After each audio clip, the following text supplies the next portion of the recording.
Conservative Studies. We'd like to welcome back, and we have them both at the same time today. This is the first, Vice President Chaney and Liz Chaney, both joining us at the same time. Welcome to both of you. Welcome back to the program. Well, thank you, Rush. Great to be on with you. You bet. Now, you guys have formed a group, a think tank. I want to know what it is. It's called the Alliance for a Strong America. I can pretty much guess why you've decided to do this now, but I want you to tell me why you're doing this. And if there was one particular tipping point or issue that made you finally throw down the gauntlet, say you just had to do this. Well, I think one of the things that stimulated our thinking, Rush, and sort of brought it to a head, we've been thinking a lot of this for some time, but Liz and I took a trip to the Middle East here a couple months ago and visited with a lot of friends out there, people I dealt with 25 years ago during Desert Storm. And we came away from that experience thoroughly depressed at the perception they have of the United States, in particular of the Obama administration, lack of trust, lack of confidence in our leadership or our willingness to keep our commitments, just a decided diminution of the ability of the United States to influence events in a key part of the world for all kinds of reasons. They volunteered this, or did you interview them? I think it'd be fair to say they volunteered it. So these are people I've known a long time and that I've kept up with over the years, and they all agreed to see us in advance. Liz worked that part of the world extensively when she was at the State Department and previous administrations. And you just come away with this sense of weakness, of lack of trust and confidence in the U.S., that the role that we historically have played as sort of the leading nation in terms of maintaining the peace and stability in the world was gone. And I think also, Rush, we were very much, focused on this notion that we've clearly had presidents before in our history who've made bad choices and bad decisions, who've had disastrous policies in some instances. But what's happening now is different because you've got, really for the first time in our history, a president who seems to be choosing to take us down that path.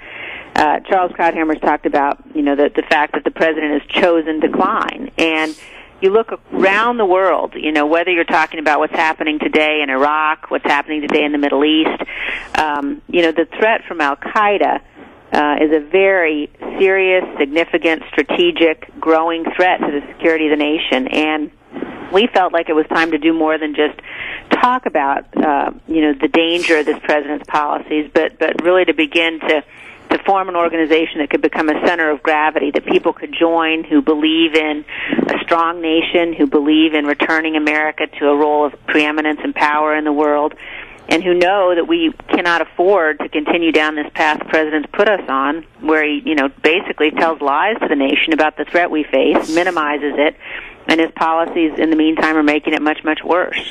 Well, I was happy to hear Dr. Krauthammer suggest that Obama is managing a decline. I've been worried about this for 3 or 4 years, and I'm going to go a step further. I don't think he's managing a decline, because I think the natural tendency of the United States economy, for example, like an airplane, the natural tendency is to grow. You have to sit on this economy if you want to suppress it. The natural tendency of the American people is to expand, to grow, to improve themselves and everybody around them. Same thing with foreign policy. Some of this stuff just doesn't seem like it's part of a natural decline. My fear is that this goes far beyond managing and is, in fact, purposeful because of a distorted view of this country the president and people like him have about this country being unjust and immoral, and we have no business. We're colonialists. We're imperialists. We fight now kidnapped girls in Nigeria with hashtags, and we want people to take us seriously. It's, some of this stuff is just beyond belief.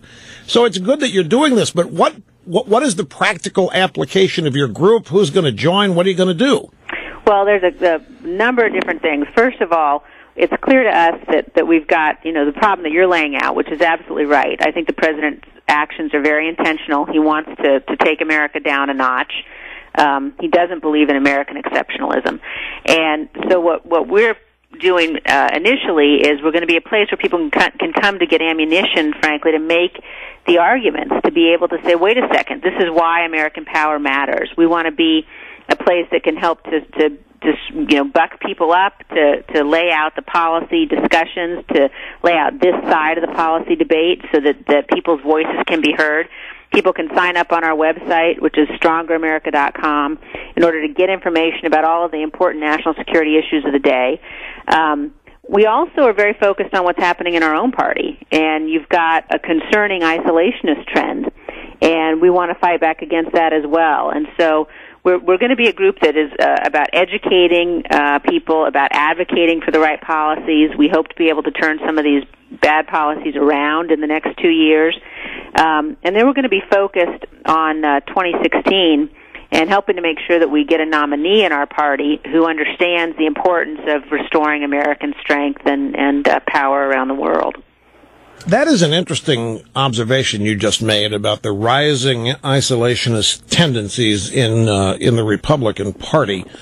The Republican Party has almost become dormant in this area and in some areas as well, economically, domestically.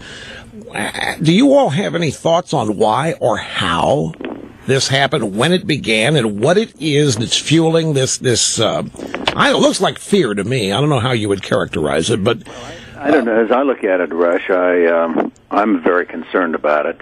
Part of it, I think, is sort of a natural result after the years that since 9/11, and when we had to put in place some very tough policies in order to keep the country safe from another mass casualty attack, long involvement in Iraq and Afghanistan. The key to being able to sustain that kind of effort over time in part is leadership, and you need a president who will stand up and explain why it's necessary for us to continue to be on guard and to work at all of these various efforts in terms of keeping the nation safe. And, of course, you're not going to get that out of Barack Obama. What you get from him is somebody, I remember when they first went into office, one of the first things they announced was they were going to investigate and potentially prosecute the personnel out at the CIA had been running our counterterrorism program for us and our enhanced interrogation techniques. I really think part of the problem is that you've got a president who doesn't share the consensus that both parties have had to some extent in the past, certainly since World War II, that the U.S. has to be strong militarily. It has to operate as the leader of the free world, in effect, and we've had different levels of commitment to that, obviously. Some have been better than others, but I don't think Barack Obama believes any of that. I think he's got a whole different perception of the world and the role in it for the United States. And without strong leadership at the top, we end up in a situation where, in fact, he's taken us backwards, as you say. Well, it's not just foreign policy and geopolitics. It's also economics. When you withdraw from when the United States withdraws from the world, you remember back in the Desert Storm days. You remember all of the catcalls you got about blood for oil. Well, one of the responsibilities going into Kuwait was to maintain the free flow of oil at market prices, an economic issue. Only the U.S. can do that. The more we withdraw from the world and become isolationists like some of the Republican Party are doing, the greater the economic damage, not just to us, but the rest of the world as well. This seems to be forgotten or missed by a lot of people as well. It does, and I think that the other piece of it that people miss is there's a tendency sometimes to hear people say, well, look, we've got enough economic challenges here at home. We need to just come home and focus on those. And that completely ignores the threat to the economy and the potential devastation to the economy of another terrorist attack.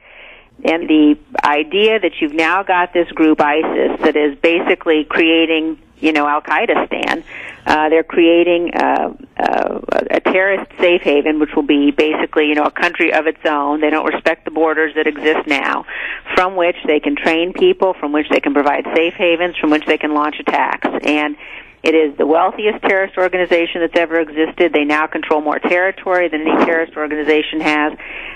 It is a very significant and serious threat to our freedoms, to our security, and to our economy. Well, it's very possible, had Obama had his way in Syria, that this same group would have been running it. He was blaming Bashar Assad for whatever transgressions are being made and drew this red line.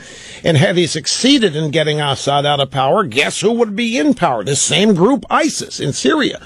And I just can't believe he's unaware of that. It's just naive and ignorant. It's got to be more than that. Anyway, can you guys hang on? I got to take a quick break. We'll come back and we'll continue. You have Dick Chaney, Absolutely. Vice President Chaney, and his daughter Liz are with us, and we will be right back. And we are joined today by Vice President Chaney and Liz Chaney, both of them on the phone. Mr. Vice President, I have a question that this personally bothers me.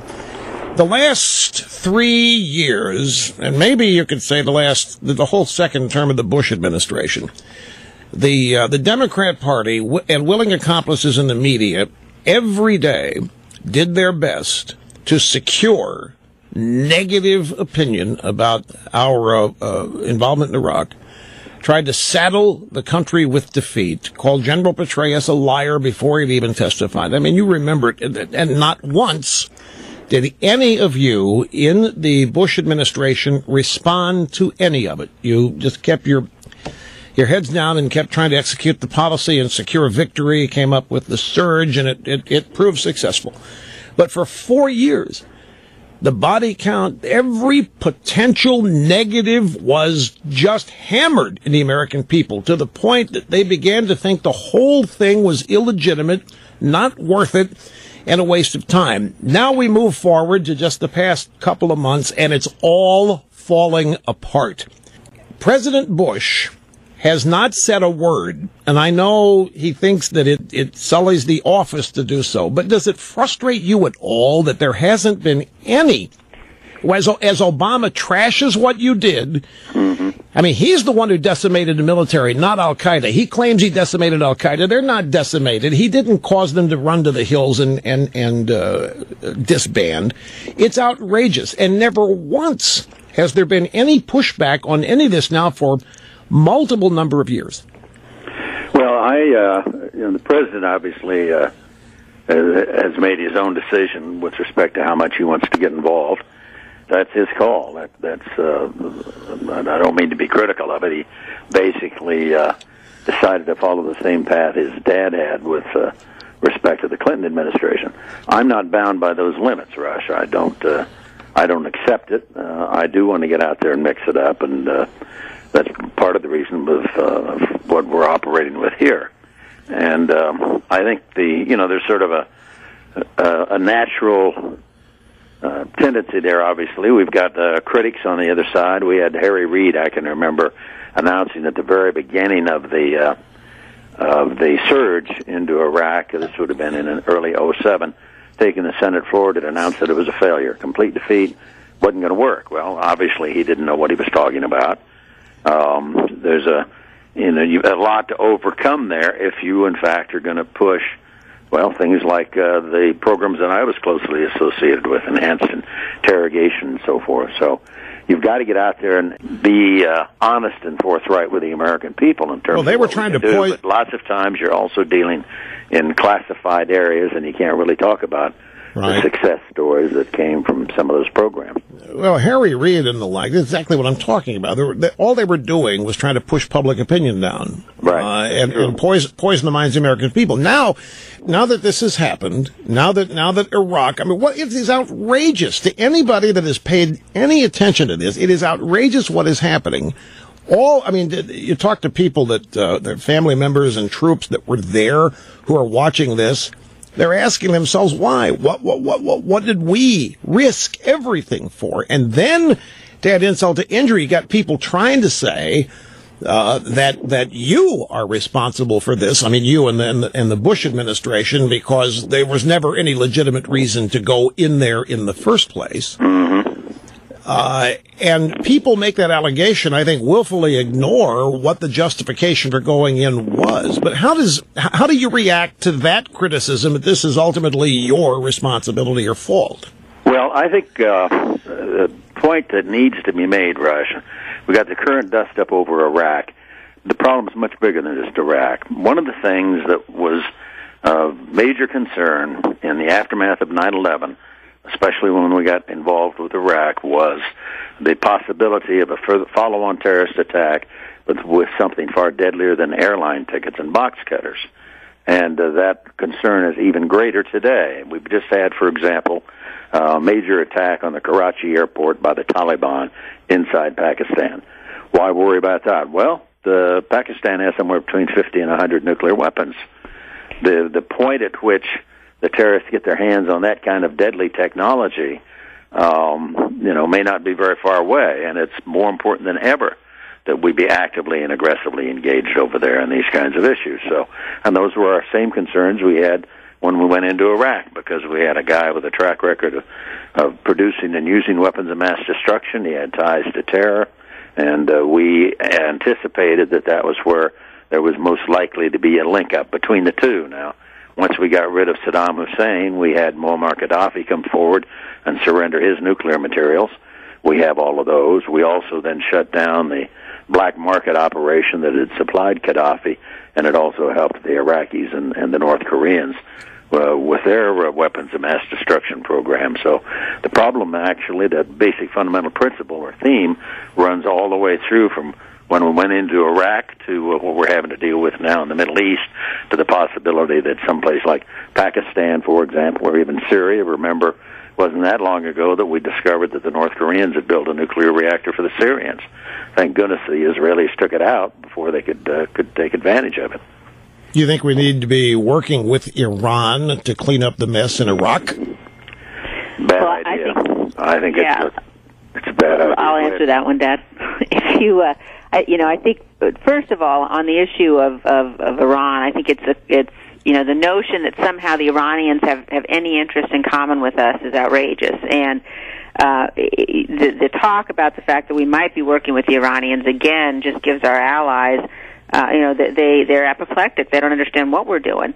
And this notion of sort of who's to blame, I think it's really important also that we recognize the next president is going to have a heck of a challenge and of a task to clean up the mess left by this administration.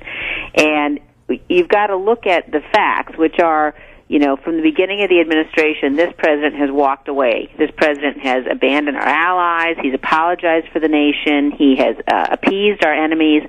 And we've got to learn the lessons of that. We've got to recognize that what's happening today in Iraq, what's happening today across the rest of the Middle East, what will happen in Afghanistan if he follows through on his promise to withdraw there, are all a direct consequence of the policies he's been following. And people have been warning about those policies ever since he came into office. People have been warning that weakness is provocative and it invites the aggression of our enemies.